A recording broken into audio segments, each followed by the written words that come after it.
Lesson 2, Rome as a Republic.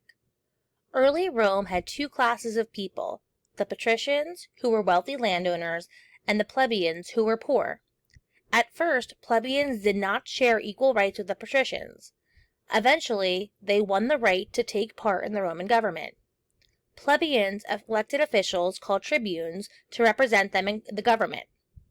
During a crisis, the Senate could appoint a temporary dictator or strong leader who was given complete control of the government. That person was expected to step down once the trouble had passed. Rome's legal system was based on the rule of law, which meant that everyone was treated the same way under the law.